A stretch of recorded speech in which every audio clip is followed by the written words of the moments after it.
parce que ce sera le choix souverain du peuple sénégalais. Alassane, Monsieur le Président, vous avez eu des discussions directes avec Ousmane Sonko ou bien par personne interposée pour parler de dialogue. Avant de parler de dialogue, il y a certainement des médiateurs qui ont dit qu'ils étaient là pour que vous remettiez le fil du dialogue avec M. Ousmane Sonko. Vous savez,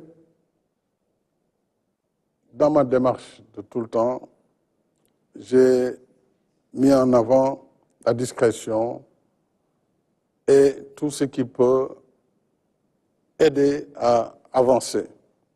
Il y a eu des personnes qui récemment sont de bonne volonté, je salue leur bonne volonté, ont voulu effectivement travailler à faire le go-between, travailler pour qu'il y ait une réconciliation. Mais ma volonté est antérieure à toutes ces démarches. Elle est antérieure à toutes ces démarches. Et déjà, lorsque je disais, après la prise de position de certains candidats qui n'étaient pas du tout d'accord sur la manière dont leurs parrainages ont été annulés, j'avais déjà indiqué qu'il nous faut aller vers l'ouverture, il nous faut aller vers l'inclusion, il nous faut aller vers la paix. Donc cet apaisement est antérieur à toutes ces démarches. Donc c'est quelque chose de constant et cela devrait permettre des prises de contact qui peuvent être directes, indirectes. Ils ne peuvent être d'ailleurs qu'indirectes parce que cela a permis en tout cas de pousser vers la direction qui est celle que je voulais imprimer, qui est celle du pardon et de la réconciliation. Mariama. Alors, Monsieur le Président, vous avez tantôt parlé d'effacement de faits. Qu'entendez-vous par effacement de faits, ces mesures de grâce ou amnistie? Oui, vous savez, la grâce et l'amnistie sont deux choses différentes, parfois qui se ressemblent, mais qui sont très différentes. Notre Constitution consacre à son article 47 que le président de la République a le droit de faire grâce. Chaque année, je gracie près de 2000 personnes qui sortent des liens de la prison, de la prévention.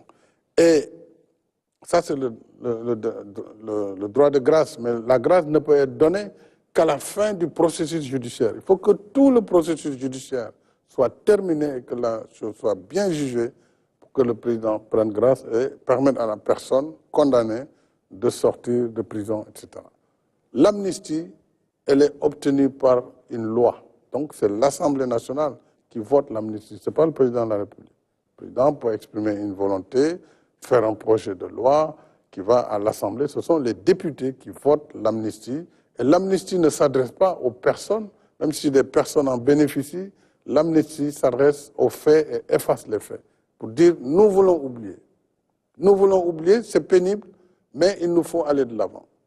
Quand vous voyez les crimes dans la Seconde Guerre mondiale, après plus de 80 millions de morts, il a fallu à un moment donné que les acteurs décident de tourner la page, malgré ce nombre de morts important, pour se donner la main, travailler dans la collaboration, dans le partenariat, dans la coopération, pour justement construire une paix durable.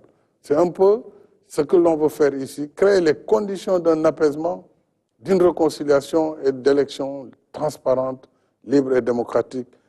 Et c'est ça qui va permettre d'assurer la suite vers un Sénégal de stabilité et de paix. Donc on peut espérer une liberté provisoire pour Diomaye Faye ou encore Ousmane Sonko?